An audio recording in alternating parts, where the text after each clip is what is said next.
കൊട്ടാരത്തിലെ ആ തൂണ്, കൊട്ടാരത്തിലെ ആ കണ്ണാടി, കൊട്ടാരത്തിലെ ക്ലോസറ്റ് എന്നൊക്കെ പറഞ്ഞുകൊണ്ട് വീഡിയോ പിടിക്കുകയാണ്. കൊട്ടാരത്തിൽ ഇങ്ങനെ ആനക്കൊമ്പിന്റെ മറ്റേതുണ്ട്. Who bothered about that? സത്യത്തിൽ പൊങ്കാലയിൽ ഇപ്പൊ അടുപ്പ് കൂട്ടുക എന്നൊന്നും പറയുന്നത് പഴയ ഒരു ബ്രാഹ്മണനെ ആലോചിക്കാവുന്ന കാര്യം പോലുമല്ല. ബ്രാഹ്മണ സ്ത്രീകൾ ആരും പൊങ്കാല അടുപ്പൊന്നും കൂട്ടിയിട്ടില്ല, വെറുതെ പറയുന്ന. അതിലെ അപകടം നിങ്ങൾ ആലോചിച്ച് നോക്കൂ. സത്യത്തിൽ ഇവർക്ക് ആറ്റുകാൽ പൊങ്കാലയായിട്ട് എന്തെങ്കിലും ബന്ധമുണ്ടോ? ഒരു ബന്ധവുമില്ല. അവിടെയുള്ള ഒരു മനുഷ്യനും അവരുടെ പ്രജയല്ല. അവരിനി താണു നിന്നാലും, അവര് കുനിഞ്ഞു നിന്നാലും, അവര് രാജാവ് എന്ന് വിളിച്ചാലും, റാൻ എന്ന് വിളിച്ചാലും, തമ്പ്രാൻ എന്ന് വിളിച്ചാലും അവര് പ്രജയാവില്ല, അവര് പൗരനെ ആവും. ആറ്റുകാൽ പൊങ്കാല കാണാനെത്തിയ മുൻ തിരുവിതാംകൂർ രാജകുടുംബാംഗങ്ങളായ അശ്വതി തിരുനാൾ ഗൗരി ലക്ഷ്മിബായും മകൻ ആദിത്യവർമ്മയുടെയും ദൃശ്യങ്ങൾ ഇപ്പോൾ മാധ്യമങ്ങളിൽ നമുക്ക് കാണാൻ പറ്റും. അതിന്റെ അടിക്കുറിപ്പ് എഴുതിയിരിക്കുന്നത് എന്റെ ശ്രദ്ധയിൽപ്പെട്ട ഒരെണ്ണം ഞാൻ പറയാം. പൊങ്കാല അർപ്പിക്കുന്ന ഭക്തർക്ക് ആശംസകളുമായി അശ്വതി തിരുനാൾ ഗൗരി ലക്ഷ്മിബായും മകൻ ആദിത്യവർമ്മയും എന്നാണ് അതിൽ കൊടുത്തിരിക്കുന്നത്. ഈ ഒരു കാലഘട്ടത്തിൽ ഒരു പ്രഹസനത്തോടുകൂടി ഭക്തരെ ആശംസിക്കാൻ എന്ന പേരിൽ ഇങ്ങനെ ഒരു ഷോ കാണിക്കുമ്പോൾ ഇതിൽ നിന്ന് നമ്മൾ എന്താണ് ശരിക്കും മനസ്സിലാക്കേണ്ടത്?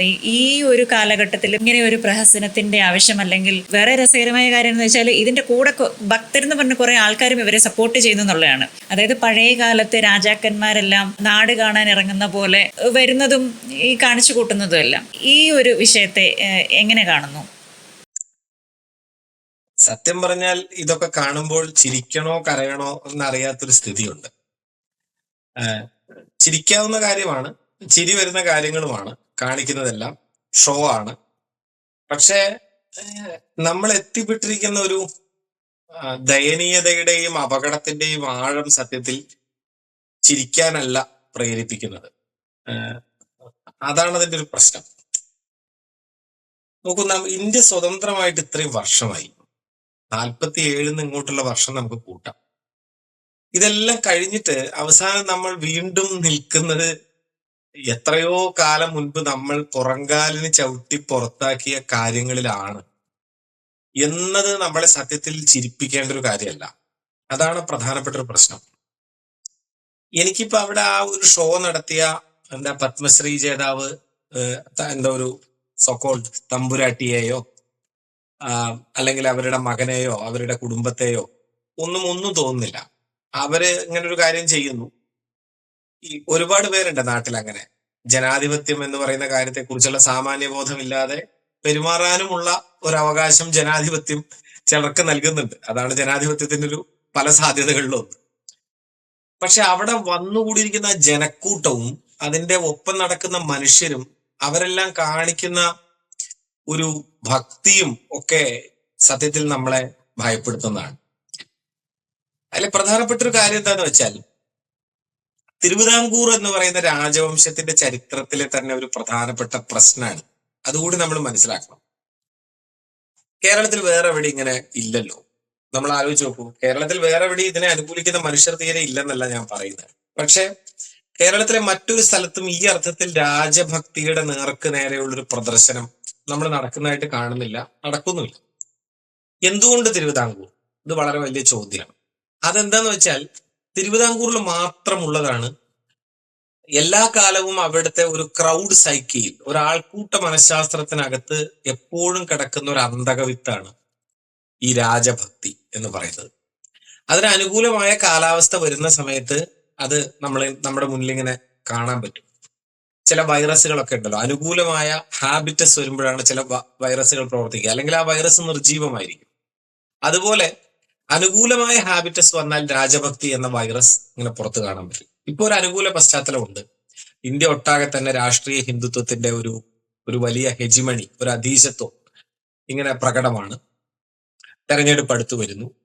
ഈ ഒരു കണ്ടീഷനിൽ അത് ഇങ്ങനെ ഒരു അനുകൂല ഹാബിറ്റസ് വന്നിരിക്കുന്നു. ഇതിനൊക്കെ ഇതുമായിട്ട് ബന്ധമുണ്ടെന്നാണ് ഞാൻ കരുതുന്നത്. അത് വളരെ നിഷ്കളങ്കമായി കാണേണ്ട ഒരു പ്രകടനമല്ല സത്യത്തിൽ ഈ ഇപ്പൊ കഴിഞ്ഞ ദിവസം കണ്ട ഈ ഷോ.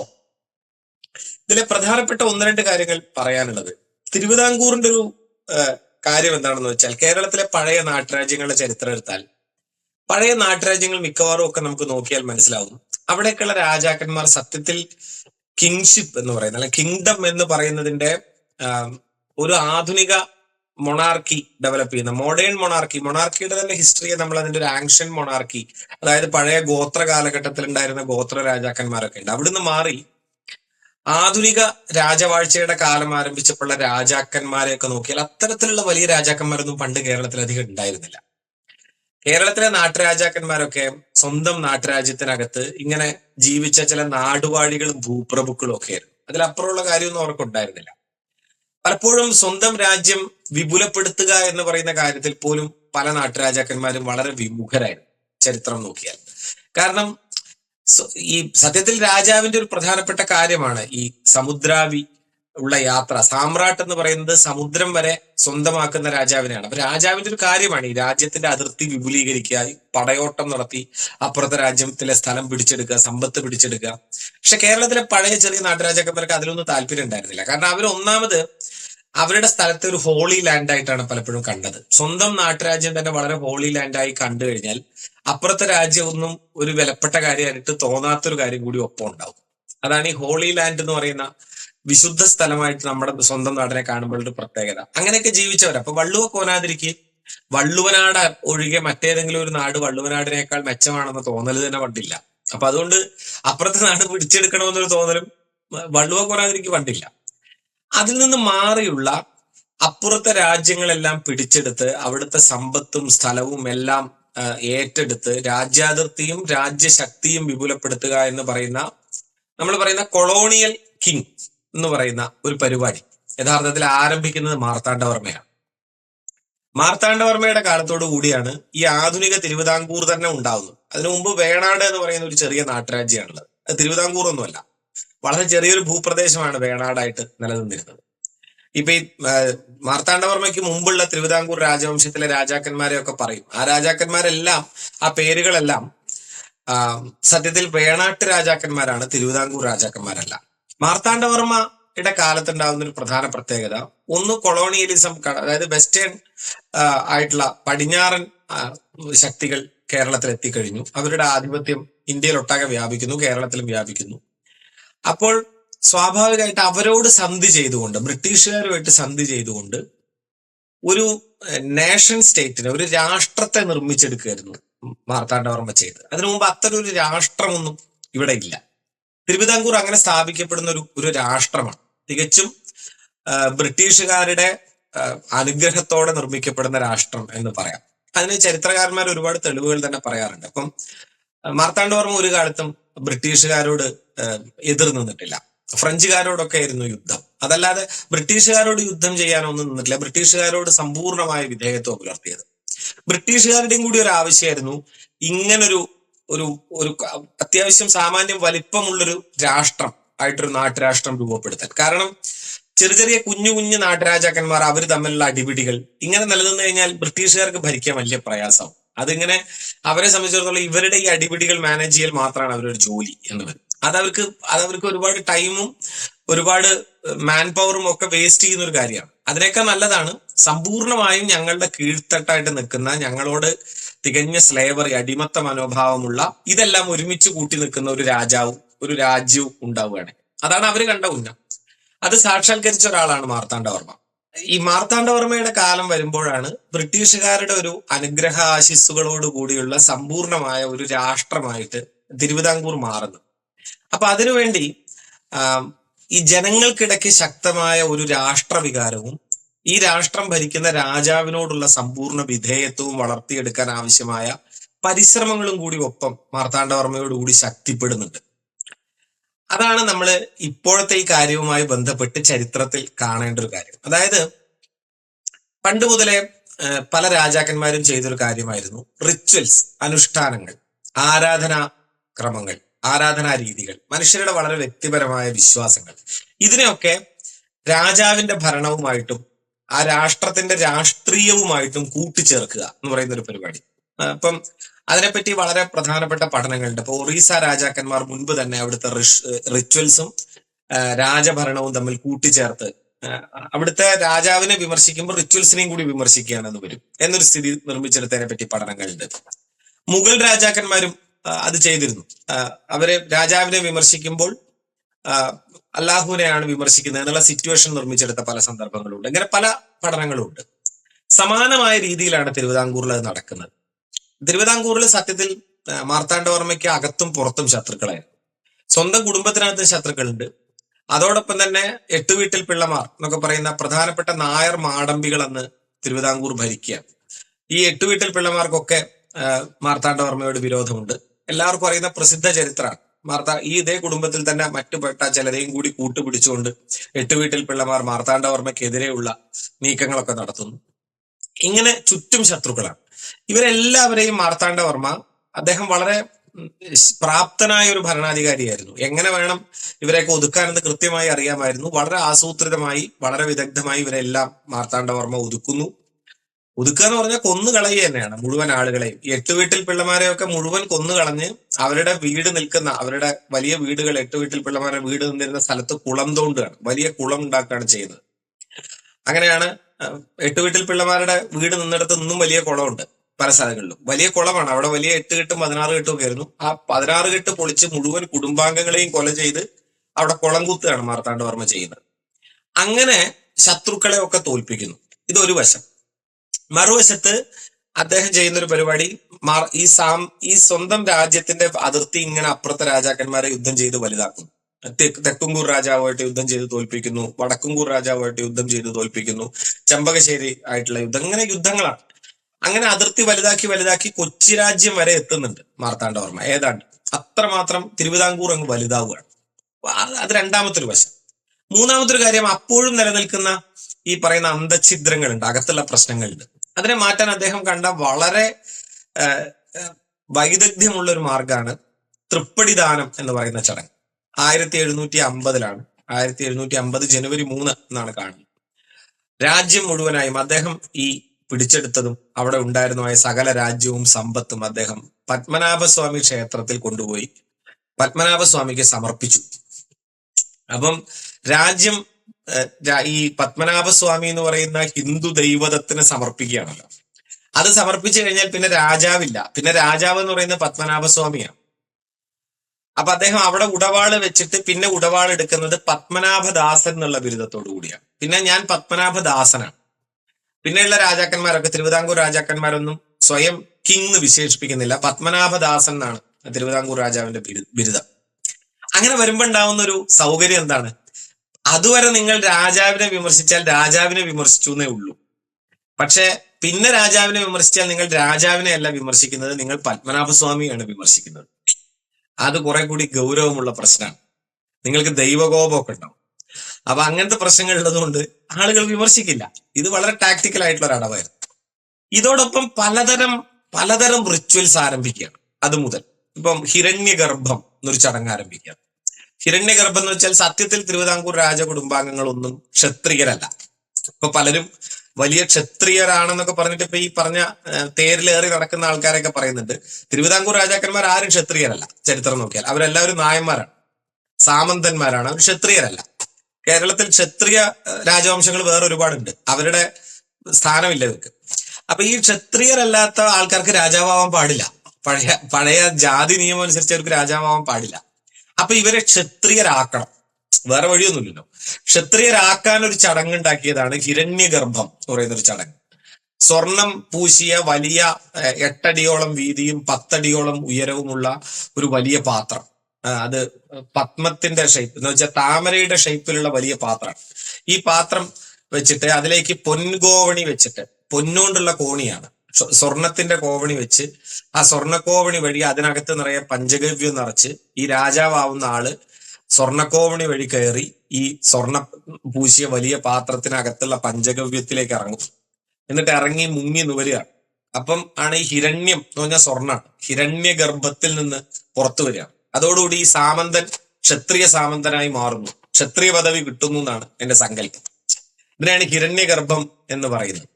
അപ്പൊ ഈ പൊന്നുകോവണി വഴി കയറി പൊന്നിന്റെ പാത്രത്തിൽ നിന്ന് ഇറങ്ങി വരുന്നോണ്ടാണ് പൊന്നു തിരുമനസ്, പൊന്നു തമ്പുരാൻ തിരുവിതാംകൂറുകാർ പറയാം രാജാവിനെ. ഈ പൊന്നു തിരുമനസ് എന്നുള്ള പ്രയോഗം വരുന്നത് അതുകൊണ്ടാണ്. പൊന്നു വഴിയാണ് അദ്ദേഹം രാജാവാവുന്നത്. അങ്ങനെയാണ് ഈ പൊന്നു തിരുമനസ് വരുന്നത്. എന്നിട്ട് പുറത്തു വന്നു കഴിഞ്ഞാല് തുലാപുരുഷ ദാനം എന്നൊക്കെ പറയും. എന്താ വെച്ച് കഴിഞ്ഞാൽ ഈ പറയുന്ന മുഴുവൻ സാധനങ്ങളും ഉണ്ടല്ലോ, ഈ സ്വർണ്ണ ഗോവണി, ഇതൊക്കെ മുഴുവനായും പൊട്ടിച്ച് ചെറിയ കഷ്ണങ്ങളാക്കി അവിടെയുള്ള ബ്രാഹ്മണർക്ക് വിതരണം ചെയ്യും. ഇതായിരുന്നു പരിപാടി.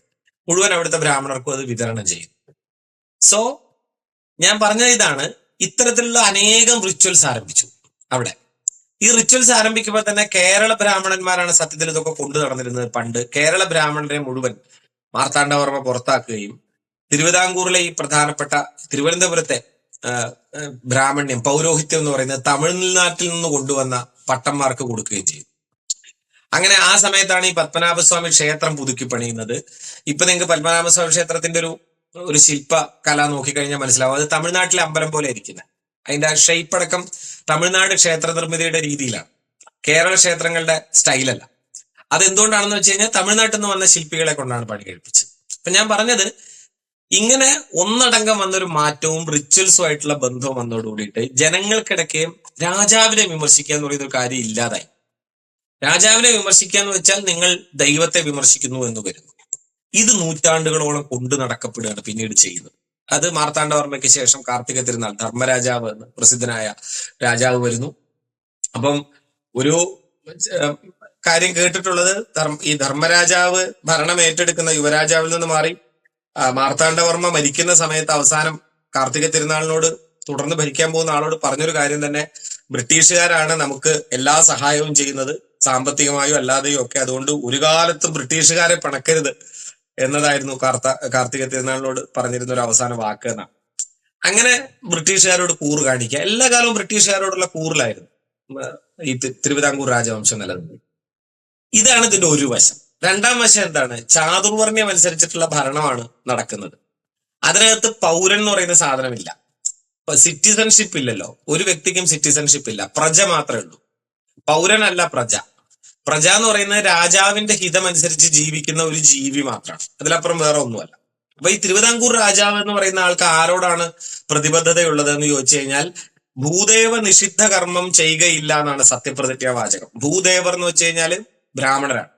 ബ്രാഹ്മണർക്ക് നിഷിദ്ധമായി ഒന്നും ചെയ്യില്ല എന്ന് മാത്രം പ്രതിജ്ഞയുള്ളൂ. വേറെ ആൾക്കാരെ ഒന്നും മനുഷ്യരായിട്ടൊന്നും കൂട്ടിയിട്ടില്ല. അപ്പൊ അതുകൊണ്ട് തന്നെ അവരെല്ലാവരും അടിമകളായിട്ട് ജോലി ചെയ്യുന്നു. അതിൽ നിന്ന് പലതരത്തിലുള്ള, നമുക്കറിയാമല്ലോ, പലതരം കരങ്ങൾ അന്നുണ്ടായിരുന്ന പലതരം ഒരു നീതിയുമില്ലാത്ത കരങ്ങൾ പിരിച്ചെടുക്കുന്നു. ഒരു തരത്തിലും ന്യായമല്ലാത്ത ശിക്ഷാവിധികൾ നടപ്പാക്കുന്നു. അങ്ങനെ മനുഷ്യരെ തന്നെ സബ്സ്പീഷീസ് ആയിട്ട്, ഹ്യൂമൻ ബീയിങ് ആയിട്ട് പോലും, ഒരു മനുഷ്യനായിട്ട് പോലും പരിഗണിക്കാത്ത ഭരണമാണ് തിരുവിതാംകൂറിൽ നടന്നുകൊണ്ടിരുന്നത്. വേറെ യാതൊന്നുമല്ല. ഇപ്പൊ നോക്കിയാൽ മതി, ശിക്ഷാവിധികൾ നോക്കിയാൽ മതി. പഴയ ശിക്ഷാവിധി എടുത്തു കഴിഞ്ഞാൽ, തിരുവിതാംകൂറിലെ ശിക്ഷാവിധികൾ ഇന്ന് ആലോചിച്ചു കഴിഞ്ഞാൽ ക്രൂരമായ തമാശകളാണ്. ഇപ്പം ഒരാൾ കുറ്റം ചെയ്തോ എന്ന് തെളിയിക്കാൻ അന്ന് കോർട്ട് എന്ന് പറയുന്നതില്ലല്ലോ. കോർട്ട് എങ്ങനെയാണെന്ന് വെച്ചാൽ ജാതി കോടതിയാണ്. ജാതി അനുസരിച്ചാണ് ഒരാളുടെ കുറ്റത്തിന്റെ അളവ്. ഇപ്പൊ മോഷണ കുറ്റം ഒരാളുടെ മുകളിൽ വരുന്നു, മോഷ്ടാവിനെ ഉള്ള ശിക്ഷ വിധിക്കുന്നത് ജാതി അനുസരിച്ചിട്ടാണ്. അതിന് പലതരം പരീക്ഷകളുണ്ട്. മോഷ്ടിച്ചോ ഇല്ലേ എന്നുള്ളതിനുള്ള തെളിവുകളുടെ പരിശോധന ആധുനിക കോടതിയത്തെ പോലെയല്ല നടക്കുന്നത്. തെളിവ് പരിശോധനയ്ക്ക് ജലപരിശോധന, അഗ്നി പരിശോധന, ജലപരീക്ഷ, അഗ്നി പരീക്ഷ, തുലാപരീക്ഷ എന്നൊക്കെ പറഞ്ഞിട്ടുള്ള പരീക്ഷകളാണ്. ജലപരീക്ഷയ്ക്കകത്ത് ഈ കളവ് ആരോപിക്കപ്പെട്ട പ്രതിയുടെ മുകളിൽ വലിയ കല്ല് കെട്ടിയിട്ട് കുളത്തിലേക്ക് ഇടുന്നു, മുതലകളൊക്കെ ഉള്ള കുളത്തിലേക്ക് ഇടുന്നു. അപ്പൊ മുതലകൾ കടിച്ചു തിന്നാതെയും ഒക്കെ അയാൾ പൊങ്ങി വരണം. ഈ കല്ല് കെട്ടി തൂക്കിയ മനുഷ്യൻ പൊങ്ങി വരില്ല, പൊങ്ങി വരണം. പൊങ്ങി വന്നാൽ അയാൾ മോഷ്ടിച്ചിട്ടില്ല, അല്ലെങ്കിൽ മോഷ്ടിച്ചിട്ടുണ്ട്. അങ്ങനെയൊക്കെയായിരുന്നു. അതും ബ്രാഹ്മണർക്കും ബാക്കിയുള്ളവർക്കുള്ള ശിക്ഷകൾ വലിയ തുലാപരീക്ഷ. തുലാപരീക്ഷ എന്ന് വെച്ച് കഴിഞ്ഞാൽ ത്രാസിന്റെ ഒരു തട്ടിൽ ഈ കുറ്റം ആരോപിക്കപ്പെട്ട, മോഷണ കുറ്റാണെങ്കിൽ അത് ആരോപിക്കപ്പെട്ട ആള് തുലാന്റെ ഒരു തട്ടിലിരിക്കുക. തുലാസിന്റെ മറ്റേ തട്ടില് എന്ത് ചെയ്യുന്ന വെച്ച് കഴിഞ്ഞാൽ, അയാളെക്കാളും ഒരുപാട് കൂടുതൽ ഭാരമുള്ള കല്ല് കൊണ്ടുവന്ന് വെക്കും. അയാളെക്കാൾ ഒരുപാട് ഇരട്ടി ഭാരം ഉണ്ടാവണം എന്നാണ്. അങ്ങനത്തെ ഒരു കല്ല് കൊണ്ടുവന്ന് വെക്കും. അപ്പൊ അയാൾ സത്യസന്ധനാണെങ്കിൽ, അയാൾക്ക് മോഷ്ടിച്ചിട്ടില്ലെങ്കിൽ, അതിന്റെ ഒരു ആ സത്യസന്ധതയുടെ ശക്തി കൊണ്ട് തുലാം ഒരിക്കലും ഉയരാതെ ഇങ്ങനെ അയാൾ താണു തന്നെ ഇരിക്കൂത്രേ. അങ്ങനെയാണ് അത് തീരുമാനിക്കുന്നത്. അതേസമയം ഒരു ബ്രാഹ്മണനാണ് മോഷ്ടിച്ചതെങ്കിൽ കല്ലല്ല വെക്കുക, ബ്രാഹ്മണനെ ഒരു തുലാസിന്റെ ഒരു തട്ടിൽ വെക്കും. ഇപ്പുറത്തെ ബ്രാഹ്മണനെ വെക്കുന്നതിന് പകരം ഒരു തുളസിയില എടുത്തിട്ട് അത് ഇങ്ങനെ ശിലയാണെന്ന് സങ്കല്പിക്കുന്ന ഒരു മന്ത്രം ചൊല്ലിയിട്ട് ആ തുളസിയില അപ്പുറത്ത് വെക്കും. അപ്പം ആ ത്രാസ് താഴും. ബ്രാഹ്മണൻ കുറ്റം ചെയ്തിട്ടുണ്ടെങ്കിൽ ആ ത്രാസ് താഴും. ആ ത്രാസ് താഴ്ന്നിട്ടില്ല, ഈ സംഭവം ബ്രാഹ്മണൻ താഴ്ന്നു തന്നെ നിൽക്കുകയാണെങ്കിൽ ബ്രാഹ്മണൻ മോഷ്ടിച്ചിട്ടില്ല എന്നാണ് അർത്ഥം. ഇങ്ങനെയൊക്കെയാണ് കാര്യങ്ങൾ തീരുമാനിച്ചിരുന്നത്. അപ്പൊ ഇത്ര കണ്ട് സമ്പൂർണമായ ജാതി നിയമങ്ങൾ ഭരിക്കുന്ന അസംബന്ധ ജടിലമായ ഭരണവും ക്രൂരമായ അടിമത്തവും നിലനിന്ന ഒരു ഒരു സ്റ്റേറ്റ് ആണ്, ഒരു രാഷ്ട്രമാണ് തിരുവിതാംകൂർ.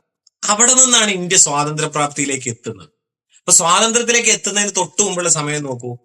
ഇന്ത്യ സ്വതന്ത്രമാവാൻ പോവുകയാണെന്ന് കുറച്ചു കാലം മുൻപ് മുതലേ ധാരണയായി. അപ്പൊ ഇന്ത്യയിലേക്ക് മറ്റ് നാട്ടുരാജ്യങ്ങളൊക്കെ ലയിക്കുകയാണ്, ഇന്ത്യൻ യൂണിയൻ രൂപീകരിക്കപ്പെടുകയാണ്. അപ്പൊ ഇന്ത്യ എന്ന് പറയുന്ന രാഷ്ട്രത്തിലെ ദേശരാഷ്ട്രങ്ങളിൽപ്പെട്ട രാജാക്കന്മാരൊക്കെ ആയിട്ട് ചർച്ച നടത്തി അത് ഇന്ത്യൻ യൂണിയൻ ഉണ്ടാക്കുന്നതിൽ പ്രധാന പങ്ക് വഹിച്ച ഒരാൾ സർദാർ വല്ലഭായ് പട്ടേലായിരുന്നു. പട്ടേലിന്റെ നേതൃത്വത്തിലാണ് നമ്മൾ ഇന്ത്യൻ യൂണിയൻ പ്രധാനമായിട്ട്. അപ്പൊ ആ സമയത്ത് ചർച്ച നടക്കുമ്പോൾ ബാക്കി എല്ലാ നാട്ടുരാജ്യങ്ങളും ഇന്ത്യ എന്ന് പറയുന്ന പുതിയ ആധുനിക ദേശരാഷ്ട്രത്തിലേക്ക് ചേരുന്ന സമയത്തും ചേരാതെ ഇടഞ്ഞു നിന്ന രണ്ട് രാജ്യങ്ങൾ, ഒന്ന് ഹരിസിംഗ് ഭരിക്കുന്ന കാശ്മീരാണ്, അവിടുത്തെ പ്രശ്നമൊന്നും തീർന്നിട്ടില്ല നമുക്കറിയാം. രണ്ടാമത്തെ ഞങ്ങൾ ചേരുന്നില്ല, ഞങ്ങൾ സ്വതന്ത്ര രാജ്യമായിട്ട് നിൽക്കാന്ന് പറഞ്ഞ ഏക സ്ഥലം തിരുവിതാംകൂറാണ്. ഞങ്ങൾ ഇന്ത്യയിലേക്കില്ല, ഞങ്ങൾ തിരുവിതാംകൂറായിട്ട് നിൽക്കുന്നു എന്നാണ് അന്ന് പറഞ്ഞത്. അതിന്റെ ഒരു വിചിത്രമായ നാടാണ് തിരുവിതാംകൂർ. അപ്പോഴും തിരുവിതാംകൂറിന് അങ്ങനെ നിൽക്കാമെന്നായിരുന്നു തോന്നിയത്. അപ്പോഴേക്കും നടക്കുന്നത് എന്താ വെച്ചാൽ 1940 പുന്നപ്ര വയലാർ സമരം നടന്നു. കമ്മ്യൂണിസ്റ്റ് പാർട്ടി വന്നു. പുന്നപ്ര വയലാർ സമരം എന്ന് പറയുന്ന ഉത്തരവാദിത്ത പ്രക്ഷോഭം നടന്നു. പുന്നപ്ര വയലാർ സമരം ഒരേ സമയം ജന്മിത്തത്തിനെതിരായിട്ടുള്ള സമരവും അതേസമയം ദിവാന്റെ ദുർഭരണത്തിനെതിരെയുള്ള ഭരണവും ഒരു സമരമാണ്. അപ്പൊ ദിവാൻ സർസിപി എന്ന് പറയുന്ന ക്രൂരനായ ദിവാനെതിരെ സമരം നടക്കുമ്പോൾ ഒറ്റ കാര്യം മാത്രം ഞാൻ അതിൽ പറയാം. കേശവദേവ് എന്ന് പറയുന്ന അക്കാലത്ത് ഏറ്റവും വലിയ സാഹിത്യകാരനുണ്ട്. കേശവദേവ് 30കളിലോ 40കളിലോ മറ്റോ ഈ തെക്കൻ തിരുവനന്തപുരത്തേക്ക് യാത്ര ചെയ്യുമ്പോൾ ഒരു അനുഭവം അദ്ദേഹം ആത്മകഥയിൽ എഴുതുന്നുണ്ട്. അപ്പൊ കേശവദേവ് ഇങ്ങനെ യാത്ര ചെയ്യുമ്പോൾ യാത്രക്കാരൊക്കെ പറയാണ് ഈ ദിവാൻ ഭയങ്കര ദുഷ്ടനാണ്, ദിവാൻ വലിയ ദുഷ്ടതകളാണ് ആകെ കാണിക്കുന്നത്, ജനങ്ങളെ പീഡിപ്പിക്കുന്ന കാര്യമൊക്കെ പറയാണ്. അപ്പൊ കേശവദേവ് ഇങ്ങനെ ചോദിക്കുന്നുണ്ട്, അപ്പൊ നിങ്ങളുടെ ഈ കരുണാമയനായ രാജാവ് ഇതൊന്നും അറിയുന്നില്ലേ എന്ന് ചോദിക്കുന്നത്. രാജാവിന്റെ കീഴിലാണല്ലോ ഈ ദിവാൻ. അപ്പം ഈ ചുറ്റുമുള്ള ആൾക്കാരൊക്കെ പറയുന്നത്, അയ്യോ രാജാവ് കരുണാമയനാണ്, രാജാവ് ദയാനിധിയാണ്, രാജാവ് പ്രജാവത്സലനാണ്, രാജാവിന് ഇതൊന്നും അറിയില്ല, രാജാവ് പാവാണ് എന്നാണ്. അപ്പം കേശവദേവ് സ്വയം ജീവിതത്തിൽ ഒട്ടാകെ ഒരു റിബലായതുകൊണ്ടും കേശവദേവിന് ഈ പറയുന്ന തെക്കൻ തിരുവിതാംകൂറിന്റെ ഭ്രാന്തി ഇല്ലാത്തതുകൊണ്ടും കേശവദേവ് ചോദിക്കുന്നത്, അപ്പൊ നിങ്ങൾ പറയുന്ന ഈ ദയാനിധിയായ പണ്ഡിതനായ രാജാവ് ഒരു പൊട്ടനാണോ എന്ന് ചോദിക്കുന്നുണ്ട് കേശവദേവ് ഈ ആൾക്കാരോട്. സോ ആ ചോദ്യത്തിന് മറുപടി ഇല്ലായിരുന്നു. അത്ര കണ്ട് അടിമത്താണ് നിലനിൽക്കുന്നത്. ഈ സമയത്ത് സാഹിത്യം നോക്കിയാലും നമുക്കത് കാണാം. ഇപ്പൊ മലയാള സാഹിത്യത്തിലെ എക്കാലത്തെയും മികച്ച നോവലുകൾ എന്ന് പറയുന്നതാണ് CV രാമൻപിള്ളയുടെ 3 നോവലുകൾ, മാർത്താണ്ഡവർമ്മ, രാമരാജ ബഹദൂർ എന്നൊക്കെ പറയുന്ന നോവലുകൾ. അപ്പൊ നമ്മള് ഈ CV രാമൻപിള്ളയുടെ നോവലുകൾ നോക്കിയാൽ അതിൽ ഏറ്റവും പ്രധാനമായിട്ട് കാണുക അക്കാലത്തെ തിരുവിതാംകൂർ രാജഭക്തിയാണ്. ഈ അങ്ങേയറ്റത്തെ തിരുവിതാംകൂർ രാജഭക്തി കാണാൻ പറ്റും. രാജാവിനെതിരെയുള്ള ആക്രമണങ്ങൾക്കെതിരെ എല്ലാവരും ചേർന്ന് രാജ്യദ്രോഹികളെ ഒതുക്കി. അതിലെ ഒരു ചന്ദ്രക്കാരൻ ഒരു കഥാപാത്രം പറയുന്ന പോലെ, ആരുണ്ട് രാജാവിനെ രക്ഷിക്കാൻ എന്ന് ചോദിക്കുമ്പോൾ അടിയൻ ലച്ചിപ്പോം എന്ന് പറഞ്ഞിട്ട് രാജാവിന് വേണ്ടി ചാടി വീഴുന്ന പ്രജ, ഇതാണ് ആ നോവലിലുള്ളത്. ഈ അടിയൻ ലച്ചിപ്പോം എന്ന് പറയുന്ന CV രാമൻപിള്ളയുടെ കഥാപാത്രത്തിന്റെ അതേ മനോഭാവം സ്വാതന്ത്ര്യപ്രാപ്തിക്ക് ശേഷവും വളരെ ആഴത്തിൽ കൊണ്ടു നടക്കുന്ന ഒരു സമൂഹം തിരുവിതാംകൂറിനകത്ത് തന്നെ നിലനിൽക്കുന്നുണ്ട്, പ്രത്യേകിച്ച് തിരുവനന്തപുരത്ത് നിലനിൽക്കുന്നുണ്ട്. അത് തിരുവിതാംകൂറിനകത്ത് നിലനിൽക്കുന്ന അനുയോജ്യ ഹാബിറ്റസ് ഉണ്ടായാൽ വീണ്ടും പുറത്ത് പ്രത്യക്ഷമാവുകയും ആക്രമണകരമാവുകയും ചെയ്യുന്ന ഒരു വലിയ വൈറസാണ്. അതാണ് നമ്മൾ ഇപ്പോൾ ഈ തേര് ഓടുമ്പോൾ ഇവരെയൊക്കെ കയറ്റി ഒരു തുറന്ന ജീപ്പിൽ ഇവരുടെ ഈ റോഡ് ഷോ നടക്കുമ്പോൾ നമ്മൾ കാണുന്നത്. അതിലെ അപകടം നിങ്ങൾ ആലോചിച്ച് നോക്കൂ. സത്യത്തിൽ ഇവർക്ക് ആറ്റുകാൽ പൊങ്കാലയായിട്ട് എന്തെങ്കിലും ബന്ധമുണ്ടോ? ഒരു ബന്ധവുമില്ല. ആറ്റുകാൽ പൊങ്കാല സത്യത്തിൽ ഒരു കുറച്ച് പതിറ്റാണ്ടുകൾ മുമ്പ് വരെ പോലും, ഒരു ഏറിയാൽ ഒരു അരനൂറ്റാണ്ട് മുമ്പ് നോക്കിയാൽ അത് അവിടുത്തെ സവർണരുടെ ഒരു പരിപാടിയല്ല. സവർണർക്ക് ഈ പരിപാടി ഉണ്ടായിരുന്നില്ല. അവർണ സമൂഹത്തിൻ്റെതായിരുന്നു പൊങ്കാല. പൊങ്കാലയിൽ അടുപ്പ് കൂട്ടുക എന്നൊന്നും പറയുന്നത് പഴയ ഒരു ബ്രാഹ്മണനെ ആലോചിക്കാവുന്ന കാര്യം പോലുമല്ല. ബ്രാഹ്മണ സ്ത്രീകൾ ആരും പൊങ്കാല അടുപ്പൊന്നും കൂട്ടിയിട്ടില്ല. വെറുതെ പറയുന്ന പൊങ്കാല അടുപ്പൊന്നും അവിടെ അത് അവർണരുടെ പരിപാടിയായി. ഇപ്പൊ അതല്ല. ഇപ്പൊ സവർണരെന്നോ ഇപ്പൊ ഹിന്ദു ആണ് കൂട്ടുന്നത്. പിന്നെ അതിനകത്ത് വേറെ ഒന്നുമില്ല. അങ്ങനെ ഒരു സംഭവം ഉണ്ടായിരിക്കുകയാണ്. ഈ മുടിപ്പുര എന്ന് പറയുന്ന ആറ്റുകാൽ അമ്മച്ചി എന്ന് പറയുന്ന ദൈവതം തന്നെ നമുക്ക് അതിന്റെ ഒരു ചരിത്രപരമായി പരിശോധിച്ച ഭദ്രകാളിയാണ്. ഭദ്രകാളി എന്ന് പറയുന്ന ഒരു അവർണ ദേവതയാണ്. അവിടെ ഉണ്ടായിരുന്ന ദളിതരുടെ, അവിടെ ഉണ്ടായിരുന്ന കീഴാള സമൂഹത്തിന്റെ, പിന്നെ തണ്ടാൻ സമൂഹത്തിന്റെ, ഈഴവ സമൂഹത്തിന്റെ ഒക്കെ ദൈവതമാണ് യഥാർത്ഥത്തിൽ ഈ മുടിപ്പുര അമ്മച്ചി എന്ന് പറയുന്ന, ആറ്റുകാൽ അമ്മച്ചി എന്ന് പറയുന്ന ദൈവം. അത് ഭദ്രകാളിയാണ്. ഇതിനെ ഒരു തരത്തിലും അംഗീകരിക്കുകയോ ആരാധിക്കുകയോ ചെയ്തിരുന്ന ആളുകളല്ല ഇവരാരും. ഇപ്പൊ തിരുവിതാംകൂർ രാജവംശത്തിന്റെ ചരിത്രം എടുത്തു കഴിഞ്ഞാല് സത്യത്തിൽ അവരുടെ ഏറ്റവും പ്രധാന ദൈവം തിരുവിതാംകൂറിന്റെ പത്മനാഭസ്വാമിയാണെന്ന് പറയും. പൂർവ്വചരിത്രം എടുത്താൽ അത് ആറ്റിങ്ങൽ ഭഗവതിയാണ്. അത് ഇതൊന്നുമല്ല. മുടിപ്പുര അമ്മച്ചിയുമായിട്ട് സത്യത്തിൽ ഈ പറയുന്ന ആൾക്കാർക്ക് യാതൊരു ബന്ധവുമില്ലെന്ന് മാത്രമല്ല, ആ ആരാധനയോടൊന്നും ഒരു തരത്തിലും അനുകൂല മനസ്സോ അതിന്റെ ഒപ്പം കൊണ്ടുകിടക്കി ഒന്നും ചെയ്തവരല്ല രാജകുടുംബോ ഒന്നും. ഇപ്പൊ നോക്കുമ്പോ നമ്മള് ആറ്റുകാൽ പൊങ്കാലയ്ക്ക് ഒരു സവർണ, ഈ പറയുന്ന എല്ലാവരും വരാൻ പറ്റിയ കഥയൊക്കെ ഉണ്ടാക്കി എടുത്തിട്ടുണ്ട്. അതിനുള്ള വിമർശന ഗ്രന്ഥങ്ങളൊക്കെ പലതും പുറത്തിറങ്ങിയിട്ടുണ്ട് കേട്ടോ. അപ്പൊ ലക്ഷ്മി രാജീവ് ഒക്കെ കുറച്ചു കാലം മുൻപ് എഴുതിയിട്ടുള്ള ഒരു പുസ്തകം ഉണ്ടായിരുന്നു. ഈ ആറ്റുകാൽ, യഥാർത്ഥത്തിൽ ആറ്റുകാൽ ദേവി എന്ന് പറയുന്നത് ദളിതരുടെ, കീഴാളരുടെ ദേവതയാണെന്നുള്ളതിന് തെളിവുകൾ സഹിതം അത് ഭദ്രകാളിയാണെന്ന് സമർത്ഥിക്കുന്നത്. പക്ഷെ അതല്ല എന്നുള്ള രീതിയിലുള്ള ഒരു നരേറ്റീവ് ഇപ്പൊ ശക്തമാണ്. അത് കണ്ണകിയാണ് എന്നൊക്കെ പറഞ്ഞുള്ള വേറെ കഥകളൊക്കെ ഇറങ്ങുന്നുണ്ട്. ഇത് നമ്മൾ ആറ്റുകാലിൽ മാത്രം കാണാനല്ല, കേരളത്തിലുടനീളം കാണുന്നതാണ്. അതുകൊണ്ട് അതിൽ അത്ഭുതമില്ല. ഈ പ്രോസസ് നടക്കുന്നതിനോടൊപ്പമാണ് ആറ്റുകാൽ പൊങ്കാല എന്ന് പറയുന്നത് തിരുവിതാംകൂറിലൊക്കെ നിലനിന്ന കുറെ, അല്ലെങ്കിൽ തിരുവനന്തപുരത്തൊക്കെ നിലനിന്ന കുറെ പേർ കൂടിയിരുന്ന ഒരു ആചാരം എന്നുള്ളത് മാറി ഒരു ഓൾ കേരള ഫെസ്റ്റിവലും ക്രമേണ അതൊരു ഓൾ ഇന്ത്യ ഫെസ്റ്റിവലും പിന്നെ ഒരു ഇന്റർനാഷണൽ ലെവൽ കേരളത്തിൽ ആകർഷിക്കാവുന്ന എന്തോ ഒരു സംഭവമാക്കിയിട്ട് ഈ ആറ്റുകാൽ പൊങ്കാല മാറുന്നത് വളരെ കുറച്ച് കാലം കൊണ്ടാണ്. വളരെ കുറച്ച് കാലമായിട്ടേ ഉള്ളൂ. അപ്പൊ കഴിഞ്ഞ ഇത്തവണത്തെ ആറ്റുകാൽ പൊങ്കാലൊക്കെ ഞാൻ പാലക്കാട് നിന്നൊക്കെ ഒരുപാട് പേര് എന്റെ നാട്ടിൽ നിന്നൊക്കെ പൊങ്കാല ഇടാനാണെന്നും പറഞ്ഞ് ഇവിടുന്ന് വണ്ടിയൊക്കെ വിളിച്ച് തിരുവനന്തപുരത്തേക്ക് പോകുന്നുണ്ട്. പാലക്കാട് നിന്നും കണ്ണൂരിൽ നിന്നും ഒക്കെ വണ്ടി വിളിച്ച് പൊങ്കാല അടുപ്പ് കൂട്ടാനായിട്ട് ആളുകൾ പോകുന്നത് ചരിത്രത്തിൽ കാണാത്തൊരു സീനാണ്. അവിടെ ഉണ്ടായിരുന്ന ആളുകളുടെ പരിപാടിയാണ്. അതിന്റെ മറ്റ് പാരിസ്ഥിതികവും അതിന്റെ മറ്റു കാര്യങ്ങളും അതൊന്നും ഞാൻ ചർച്ച ചെയ്യാൻ ഉദ്ദേശിക്കുന്നില്ല. എനിവേ, അതൊരു വിശ്വാസ കാര്യമാണ്. നിങ്ങൾക്ക് ദൈവത്തിൽ വിശ്വസിക്കുമ്പോൾ ആ വിശ്വാസത്തിന്റെ ഏത് തരം സങ്കല്പവും കൊണ്ടു നടക്കാൻ ഒരു പൗരൻ എന്ന നിലയ്ക്ക് ഇന്ത്യയിൽ അവകാശമുണ്ട്. പൊങ്കാല ഇടേണ്ടവർക്ക് പൊങ്കാല ഇടാം, ആരാധിക്കാം, അതൊന്നും വിഷയമല്ല. അതിനിടയിലേക്ക് ഈ രാജാവിന്റെ പ്രവേശം, ആധുനിക കാലത്ത് രാജവംശത്തിന്റെ പ്രവേശം എന്ന് പറയുന്നതിലെ അതിലെ വലിയ അശ്ലീലം എന്താണെന്ന് വെച്ച് കഴിഞ്ഞാൽ, യഥാർത്ഥത്തിൽ ഇവരെന്താണ് ഇതുകൊണ്ട് ഉദ്ദേശിക്കുന്നത്? പ്രജകളെ കാണുക എന്നാണ്. ആരുടെ പ്രജകൾ? ആധുനിക ഇന്ത്യക്കകത്ത് അവർക്ക് ഒരു പ്രജയും ഇല്ല. അവിടെയുള്ള ഒരു മനുഷ്യനും അവരുടെ പ്രജയല്ല. അവരിനി താണു നിന്നാലും അവര് കുനിഞ്ഞു നിന്നാലും അവര് രാജാവ് എന്ന് വിളിച്ചാലും റാൻ എന്ന് വിളിച്ചാലും തമ്പ്രാൻ എന്ന് വിളിച്ചാലും അവര് ഫേസ്ബുക്കിലും ഒക്കെ ഇങ്ങനെ കൊണ്ടുപോയിട്ട് മറ്റേ പത്മനാഭപുരം വിശേഷങ്ങൾ എന്ന് പറഞ്ഞിട്ട് ഗ്രൂപ്പ് ഉണ്ടാക്കി റീൽ ഉണ്ടാക്കി ഇട്ടാലും അവര് പ്രജയാവില്ല, അവര് പൗരനെ ആവും. കാരണം അവർ ഇന്ത്യ എന്ന് പറയുന്ന ആധുനിക ജനാധിപത്യ പരമാധികാര റിപ്പബ്ലിക്കിനകത്താണ് ജനിക്കുന്നത്. അവരിവിടെയാണ് ജീവിക്കുന്നത്. അവർക്ക് ഒരിക്കലും പ്രജയാവാൻ നിലവിൽ പറ്റില്ല. നിലവിൽ ഇന്ത്യ ഒരു മൊണാർക്കിയൽ സ്റ്റേറ്റ് അല്ല, ഒരു ഡെമോക്രാറ്റിക് സ്റ്റേറ്റ് ആണ്.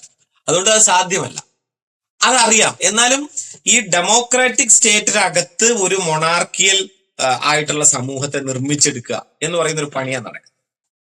അതിൽ നമ്മൾ അപകടകരമായി കണ്ടൊരു കാര്യം, ഇതിനോട് ഏറ്റവും സപ്പോർട്ടിങ് സിസ്റ്റായിട്ട് നിൽക്കുന്ന ഒരു പൊളിറ്റിക്സ് എന്താണ്? അത് ഈ മറ്റേ തീവ്ര വലത് ഹിന്ദുത്വ രാഷ്ട്രീയമാണ്. അവരെ സംബന്ധിച്ചിടത്തോളം ഈ രാജാവ് എന്ന് പറയുന്നത് അവര് പറയുന്ന പൊളിറ്റിക്സിന്റെ തന്നെ ഒരു ഭാഗമായിട്ടാണ് അവർ കാണുന്നത്. സത്യത്തിൽ ജനാധിപത്യപരമായ വോട്ടെടുപ്പിലേക്ക് ഒരു മാസം കഴിഞ്ഞാൽ പ്രവേശിക്കുന്നത്. ആളുകൾ എല്ലാവരും 1 man = 1 vote എന്ന് പറയുന്ന നമ്മുടെ ഈ ഭരണഘടന കോൺസ്റ്റിറ്റ്യൂഷണൽ ആയിട്ടുള്ള തത്വം അനുസരിച്ചിട്ടുള്ള വോട്ടെടുപ്പിലേക്കാണ് പ്രവേശിക്കുന്നത്. എല്ലാ മനുഷ്യർക്കും ഒരു വോട്ടാ. ആദിത്യവർമ്മയാണ് അല്ലെങ്കിൽ സേതുബായി ആണ് തമ്പുരാട്ടിയാണെന്നൊന്നും പറഞ്ഞു കഴിഞ്ഞാൽ പോയിട്ട് 2 വോട്ട് ചെയ്യാനൊന്നും പറ്റില്ല, ഒരു വോട്ടേ ചെയ്യാൻ പറ്റും. അത്രേ നടക്കൂ. പക്ഷേ അങ്ങനെ ഒരു വോട്ട് മാത്രം അവകാശമുള്ള ഇന്ത്യയിൽ അതിനപ്പുറമുള്ള എന്തോ ആളാണ് ഇവർ എന്ന നിലയ്ക്ക് താണു നിൽക്കുന്ന ഒരു സമൂഹം ഉണ്ടാവണം. ഈ സമൂഹം ഹിരണ്യഗർഭവും തുലാപുരുഷദാനവും തൃപ്പടിദാനവും ഒക്കെ അടങ്ങുന്ന ഒരുപാട് റിച്വൽസിലൂടെ നിലനിർത്തപ്പെട്ട പഴയ തിരുവിതാംകൂർ രാജവംശത്തിന്റെ അതേ മാനസികമായ ഭാരങ്ങൾ പേറുന്ന ഒരു സമൂഹമാണ്. ഈ സമൂഹത്തിനെ എന്തുകൊണ്ടാണ് രാഷ്ട്രീയ ഹിന്ദുത്വം പ്രൊമോട്ട് ചെയ്യുന്നത്? ഒറ്റ കാര്യം കൊണ്ടാണ്. ഈ സമൂഹത്തെ വളരെ എളുപ്പത്തിൽ ഒരു തീവ്ര ഹിന്ദുവാക്കി ഒരു RSS പ്രതീക്ഷിക്കുന്ന തരത്തിലുള്ള ഒരു തീവ്ര വലത് രാഷ്ട്രീയത്തിന്റെ പ്രതിനിധിയാക്കി മാറ്റാൻ എളുപ്പമാണ്. കാരണം അയാൾ ജീവിക്കുന്നത് ഒരു ആധുനിക ദേശരാഷ്ട്രത്തിലല്ല, പുതിയ കാലത്തിലല്ല, അയാൾ പ്രാചീനതയിലാണ് ജീവിക്കുന്നത്. പ്രാചീനതയിൽ ജീവിക്കുക എന്ന് പറയുന്നത് പൊളിറ്റിക്കൽ ഹിന്ദുത്വക്ക് വളരെ വളക്കൂറുള്ള ഒരു മണ്ണാണ്. നിങ്ങൾ ഇപ്പോഴത്തെ കാര്യങ്ങളൊന്നും ശ്രദ്ധിക്കണ്ട.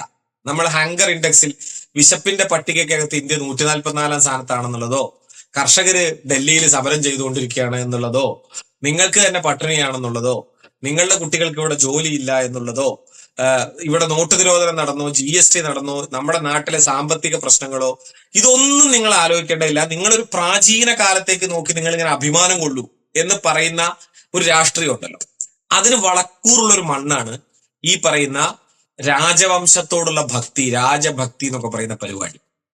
എന്ത് നോൺസെൻസ് ആണെന്ന് നിങ്ങൾ ആലോചിച്ച് നോക്കണം. ഇത് എത്രയോ തവണ ഞാനൊക്കെ വിമർശിച്ചു കഴിഞ്ഞ വിഷയമാണ്. അതുകൊണ്ടാണ് ഇത് സംസാരിക്കാൻ എനിക്ക് തന്നെ ഒരു മടി തോന്നുന്നത്. എന്താന്ന് വെച്ചാൽ, ഒരാളെ ഇന്നും രാജാവെന്ന് പറയുന്നു എന്ന് പറഞ്ഞാൽ നിങ്ങൾ ഈ കാലത്തെ അല്ല ജീവിക്കുന്നതെന്ന് അതിന്റെ അർത്ഥം. ഇപ്പൊ നമ്മൾ പറയില്ലേ, ഒരു പെട്രോമാക്സെങ്കിലും ആവണം എന്ന് പറയും നമ്മൾ സാധാരണ. ഒരു CFL ലൈറ്റ് ആണെങ്കിൽ ഒരു സ്വിച്ച് ഇട്ടാൽ ഉടനെ കത്തും. ഒരു ട്യൂബ് ലൈറ്റ് ആണെങ്കിൽ, പഴയ ചോക്കുള്ള ട്യൂബ് ലൈറ്റ് ആണെങ്കിൽ കുറച്ചു നേരം മിന്നിയാലെങ്കിലും കത്തും. പഴയ പെട്രോമാക്സ് എന്ന് പറയുന്ന ഒരു സാധനമുണ്ട്, അകത്ത് മണ്ണെണ്ണയൊക്കെ ഇട്ടിട്ട് പിന്നെ കുറെ നേരം കാറ്റൊക്കെ അടിക്കണം, എന്നാൽ ഒരു 10 മിനിറ്റ് കഷ്ടപ്പെട്ടാൽ കത്തും. ഈ ജനാധിപത്യം എന്ന് പറയുന്ന ബൾബ് കത്തിയിട്ട് കൊല്ലം എത്രയായി? ഇപ്പോഴും അത് മനസ്സിലായിട്ടില്ല എങ്കിൽ നിങ്ങളൊരു പെട്രോമാക്സ് വെളിച്ചത്തിൽ പോലും എത്തിയിട്ടില്ലെന്നാണ് അതിന്റെ അർത്ഥം.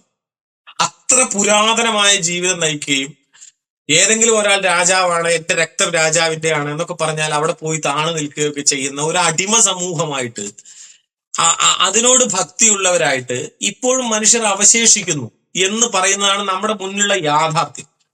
ആ യാഥാർത്ഥ്യമാണ് തിരുവിതാംകൂറിലെ ഈ സീൻ നമുക്ക് മുന്നിൽ കാണിച്ചു തരുന്നത്. അതിൽ ഒരു കാര്യം ശ്രദ്ധിക്കേണ്ടതാണ്.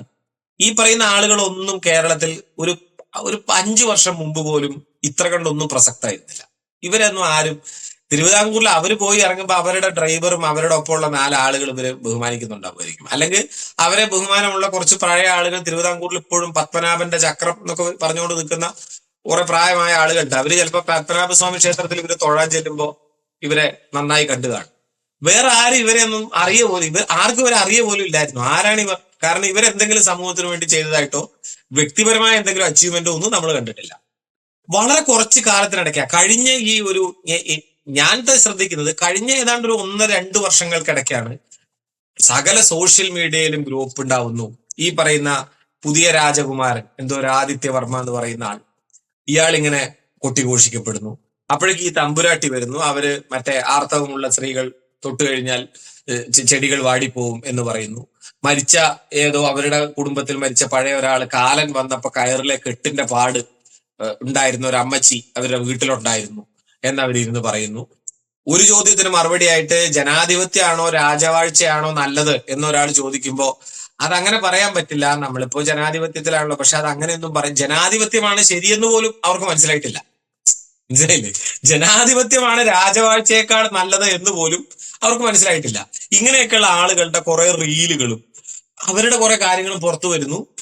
അതിന്റെ ഒരു സ്വാഭാവികമായ കൾമിനേഷൻ പോയിന്റിൽ അവർ പത്മശ്രീ നൽകി അവരെ എന്റെ രാജ്യം ആദരിക്കുന്നു. രാഷ്ട്രീയ ഹിന്ദുത്വ സർക്കാർ അവരെ ആദരിക്കുന്നു. എന്തിനാണ് പത്മശ്രീ എന്ന് ചോദിച്ചാൽ ഈ പറഞ്ഞതിനൊക്കെയാണ് പത്മശ്രീ. ഇങ്ങനെ പത്മശ്രീ കിട്ടുന്നു. ഇത് വളരെ പെട്ടെന്നാണ് ഈ പ്രോസസ്സ് നടക്കുന്നത്. ഈ പ്രോസസ്സ് നടക്കുന്നതോടുകൂടി നിങ്ങൾ നോക്കൂ, അനന്തപുരിയുടെ കൂട്ടുകാർ, പത്മനാഭപുരം കൊട്ടാരം വിശേഷങ്ങൾ എന്നൊക്കെ പറഞ്ഞ് കുറെ ഗ്രൂപ്പുകളുണ്ട്. ഇവരുടെ സംഭവങ്ങളൊക്കെ പോയി നോക്കണം. കൊട്ടാരത്തിലെ ആ തൂണ്, കൊട്ടാരത്തിലെ ആ കണ്ണാടി, കൊട്ടാരത്തിലെ ക്ലോസറ്റ് എന്നൊക്കെ പറഞ്ഞുകൊണ്ട് വീഡിയോ പിടിക്കുകയാണ്. അങ്ങനെ കുറെ പേർ ജീവിക്കുന്നു. എന്തൊരു അസംബന്ധ നാടകമാണ് ഈ നടക്കുന്നതെന്നോ. ഈ കൊട്ടാരത്തിൽ ഇങ്ങനെ ആനക്കൊമ്പിന്റെ മറ്റേതുണ്ട്. Who bothered about that? സത്യത്തിൽ എന്താണ് ഇന്നത്തെ രാജ്യത്തിൽ അതിനൊരു പ്രസക്തി ഉള്ളതെന്ന് ഇതൊന്നും ആലോചിക്കുന്നത് പോലും ഇല്ല. അപ്പൊ അതിനെ ആരാധനയോടെ കാണുന്നു. തിരുവനന്തപുരം വിമാനത്താവളത്തിന്റെ നടുക്കൂടെ ഇവരുടെ വർഷാവർഷമുള്ള ഈ വാളൊക്കെ പിടിച്ചുകൊണ്ടുള്ള ഒരു ചടങ്ങുണ്ട്. അത് നിങ്ങൾ ആലോചിച്ച് നോക്കണം. എയർപോർട്ടിന് നടുക്കൂടെ സാധാരണ മനുഷ്യന് നടക്കാൻ പോലും പറ്റില്ല. എയർപോർട്ട് എന്ന് പറയുന്ന ഒരു അതീവ സുരക്ഷാ മേഖലയാണ്. ലോകത്താകെ ഒരൊറ്റ എയർപോർട്ടിലെ ഇങ്ങനെ റിച്വലാണ്. അതുകൊണ്ട് ഈ എയർപോർട്ടിന്റെ നടുക്ക് കൂടെ തന്നെ ഈ രാജാവ് ഊരിപ്പിടിച്ച വാള് ഒരു വെപ്പണൊക്കെ ആയിട്ട് നടക്കുന്നു, കൂടെ ആളുകൾ നടക്കുന്നു. ഇങ്ങനെ ഒരു ചടങ്ങുണ്ട്. ഓക്കെ, ആചാരമാണ്. അതിനെക്കുറിച്ച് വീഡിയോകൾ വരുന്നു. സോ ഞാൻ പറഞ്ഞതെന്താന്ന് വെച്ചാൽ ഇതെല്ലാം സമീപകാലത്ത് സംഭവിച്ചൊരു വലിയ പാരഡൈം ഷിഫ്റ്റ് ആണ്. പക്ഷെ സമീപകാലത്താണ് നടക്കുന്നതെങ്കിലും അതിനനുഗുണമായ ഒരു ഹാബിറ്റസ് ആ നാട്ടിലുണ്ട്. ആ ഹാബിറ്റസ് ആണ് വലിയ തോതിൽ നമ്മുടെ നാടിനെ അപകടപ്പെടുത്തുന്ന ഒരു ഒരു രാഷ്ട്രീയത്തെ ഈ രാജവാഴ്ച കൊണ്ട് പകരം വെക്കാം എന്നുള്ളൊരു മോഹത്തിലേക്ക് ഇവരെ എത്തിക്കുന്നത്. ഇപ്പൊ ഇവരുടെയൊക്കെ രാഷ്ട്രീയ പ്രവേശത്തെ പറ്റിയൊക്കെയുള്ള ചർച്ചകളൊക്കെ പലയിടത്തും കാണുന്നുണ്ട്. എനിക്കറിയില്ല, അവർ ചിലപ്പോൾ രാഷ്ട്രീയത്തിൽ വരാതിരിക്കാം. വരാതിരിക്കുന്നതാണ് അവരുടെ ഇപ്പോഴത്തെ സ്ഥാനത്തിന് സത്യത്തിൽ കുറെ കൂടി നല്ലത്. കാരണം വന്നാൽ ഞങ്ങൾ ഒരുപാട് അങ്ങ് ജയിച്ചേനെ എന്നൊരു പ്രതീതി നിലനിർത്താൻ പറ്റും. വന്നാൽ ഒന്നും നടക്കാനൊന്നും പോകുന്നില്ല. പക്ഷെ വന്നു കഴിഞ്ഞാൽ ഇത്രേ ഉള്ളൂ. പക്ഷെ വരാതിരിക്കുന്നതാണ് നല്ലത്. അപ്പൊ വരാതിരിക്കുമ്പോ ഈ മാർക്കറ്റ് അതുപോലെ നിൽക്കും. ഞങ്ങൾ ഇങ്ങനെ വേറെ ആയിട്ട് നിൽക്കുന്നത് പ്രത്യേക ആൾക്കാരാണ്. ഞങ്ങളെ നിങ്ങളൊരു തളികയിലാക്കി ഈ രാജ്യം ഭരിക്കാൻ ഏൽപ്പിച്ചാൽ വേണമെങ്കിൽ ഞങ്ങൾ നോക്കാം. ഞങ്ങൾ പഴയ പോലെ ഒരംഗം വേണമെങ്കിൽ നോക്കാം. നിങ്ങൾ വോട്ടെടുപ്പ് വഴിയൊന്നും ഞങ്ങളെ എടുക്കരുത് എന്ന നിലയ്ക്ക് നിൽക്കുന്നതാണ് നല്ലത്. അതായിരിക്കും അതാണ് ഇതുവരെ അവരെടുത്ത സ്റ്റാൻഡ്. അങ്ങനെ തന്നെ നിൽക്കുകയായിരിക്കും അവർക്ക് കൂടുതൽ നല്ലത്. അവരെ പറ്റി ഒന്നും പറയാനില്ല. പക്ഷെ ഇത് കണ്ടാൽ അതിന്റെ പിന്നാലെയും നടക്കാനുള്ളൊരു സമൂഹമുണ്ട്. നമുക്ക് ഈ സ്വാതന്ത്ര്യത്തിന് ശേഷം ഇത്രയും വർഷങ്ങൾക്ക് ശേഷവും ജനാധിപത്യത്തിന്റെ പ്രാഥമിക പാഠങ്ങൾ നമ്മുടെ നാട്ടിലെ മനുഷ്യർക്ക് ഉൾക്കൊള്ളാനായില്ല എന്ന കാര്യം ഒരു ക്രൂരമായ യാഥാർത്ഥ്യമാണ്. അതാണ് യഥാർത്ഥത്തിൽ നമ്മളെ ആശങ്കപ്പെടുത്തേണ്ട ഇതിനകത്തെ യാഥാർത്ഥ്യം.